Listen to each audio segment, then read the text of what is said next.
So kung tunog lata na ang pre-trial brief, what more can we expect during the trial proper? No, tama. The pre-trial brief sets the tone on how the defense will structure its answers. So kung tunog lata na ang pre-trial brief, what more can we expect during the trial proper? Nga po yung nakalagay no na it's just mere denials at ang basis for the summoning of witnesses or even presenting documentary evidence is a general to rebut the allegations in the articles of impeachment. Wala pong pagdedetalye kung bakit po ini-introduce yung evidence na to, kung bakit ini-introduce yung witness na to.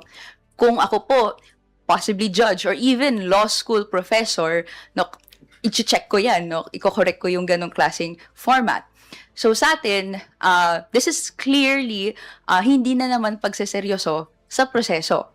Kasi kung sineseryoso yung proseso, dapat binibigay na yung mga sagot na matagal lang hinihingi ng taong bayan. Which is, sino nga ba si Mary Grace Piatos?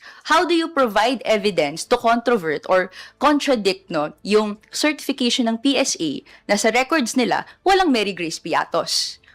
No other than ipakita niyo kung sino siya.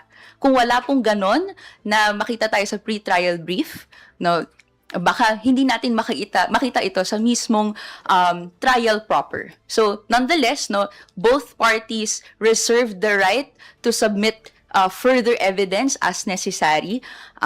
Pero, supposedly, nilatag na po yan lahat during the pre-trial briefs and the pre-trial conference. Wala tayong nakitang ganon. So, kailangan na pong maging mas mapagmatsyag at masiyasat yung taong bayan sa mga magiging sagot sa trial proper.